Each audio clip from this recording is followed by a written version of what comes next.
최근에 미국을 중심으로 구강이 아닌 중추신경계인 뇌의 변화를 유발할 수 있는 TMS 치료를 통해서 구강 자결감 증후군의 치료에 긍정적인 결과가 나오는 연구가 많습니다. 구강 자결감의 원인이 될 수 있는 뇌의 특정 부위를 자극을 해서 입안에 있는 자결감과 통증을 개선하는 데 도움이 될 수 있다는 내용입니다.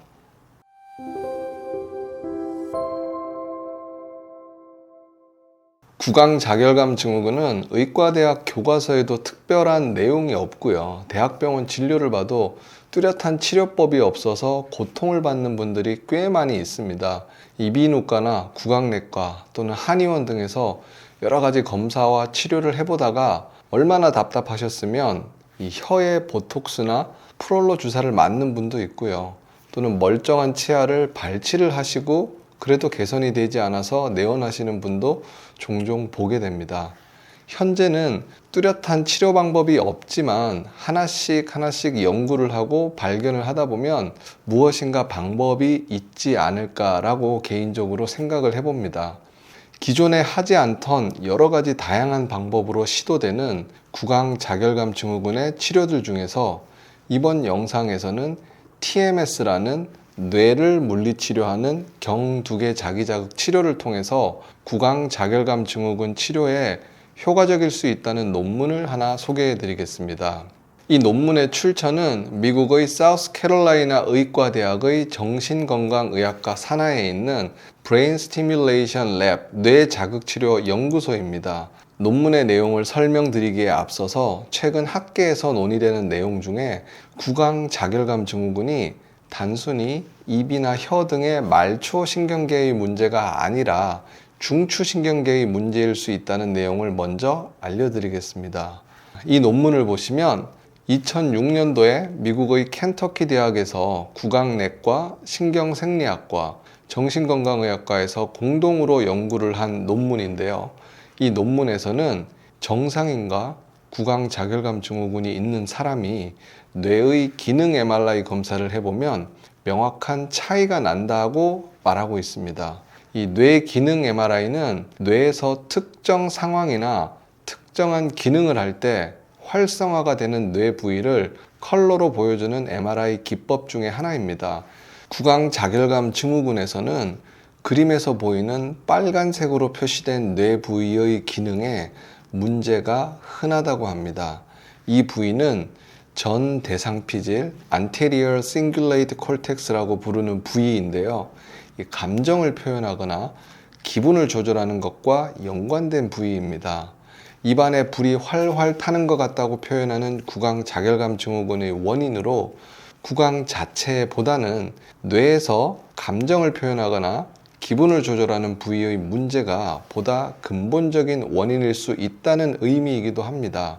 즉, 과도한 스트레스나 우라병 등이 중추신경계인 뇌에까지 문제를 유발하고 이로 인해서 2차적으로 혀에도 통증을 동반한 우라병을 유발한다고 생각하면 이해가 쉬울 것 같습니다.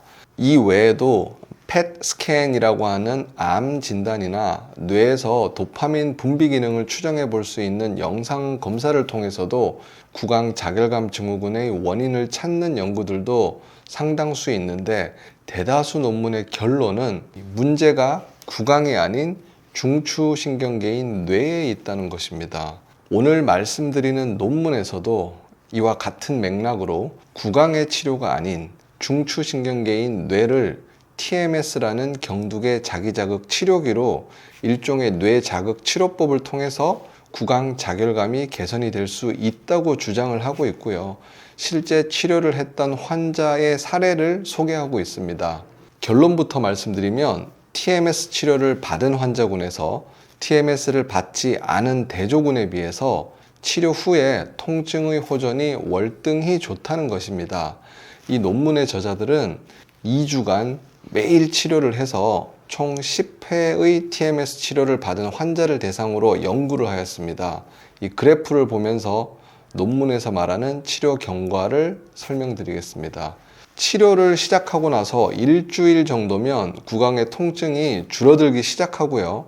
통증 정도가 지속적으로 줄어들다가 2주간 치료가 끝나고 나서 추적 관찰을 2주 정도 해보면 그 기간 동안 통증이 다시 조금 증가하다가 2달여에 걸쳐서 다시 통증이 줄어드는 것을 알 수 있습니다.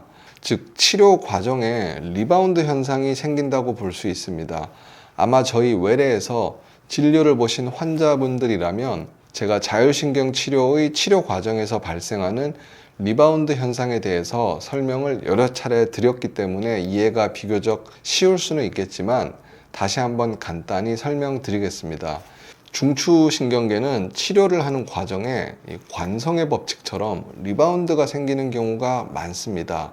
제가 외래에서 설명을 드릴 때 불편한 증상이 줄어들다가 자연스럽게 다시 좀 심해졌다가 또 줄어들다가 심해졌다, 이런 과정을 통해서 점점 개선이 된다는 얘기를 많이 드리는데요. 쉬운 예로 신경 안정제를 단약을 할 때도 이와 비슷합니다. 약을 끊게 되면 중간에 금단 증상이 왔다가 버티고 지내다 보면 또 괜찮아지다가 또 한 번 이전보다 약한 금단이 오고 이런 과정이 반복이 되는데, 이런 관성의 법칙이 있기 때문에 TMS를 통해서 구강자결감 치료를 하는 경우에도 증상이 줄다가 리바운드가 생기는 거라고 생각하면 될 것 같습니다. 이 논문에서도 이런 리바운드 현상이 생기지만 결국에는 장기적으로 보면 점점 호전이 된다는 것이 중요한 포인트일 것 같습니다. 다만 이 논문은 임상에 포함된 환자 수가 30여 명 정도로 소수의 인원으로 한 치료 결과라는 약간의 한계점이 있고요. 이 TMS의 특성상 권장되는 치료 방법이 매일 치료해야 하는 환자의 불편감이 비교적 크다는 단점도 있습니다. 하지만 이런 시도를 했다는 사실에 경의를 표하고 싶습니다.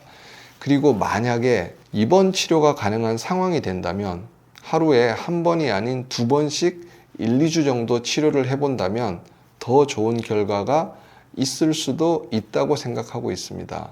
이 논문에서 TMS의 프로토콜을 어떻게 설정해서 치료를 했는지에 대해서까지는 설명을 드리지는 않겠지만, 이 TMS 치료가 구강자결감 증후군으로 고통받는 환자분들에게 희소식이 될 수 있다고 생각을 합니다. 저희 오상신경외과에서도 이런 외국의 사례나 연구를 바탕으로 최신 업데이트되는 내용을 신속하고 정확하게 실제 환자의 치료에 반영을 해서 기존에 하고 있던 구강자결감 증후군의 신경치료와 함께 TMS 치료를 병행을 하고 있는데요. 앞으로도 이와 관련된 내용이나 연구 또는 결과가 발표가 되는 대로 구강자결감 증후군에 관심이 많으신 여러분들께 공유를 드리도록 하겠습니다.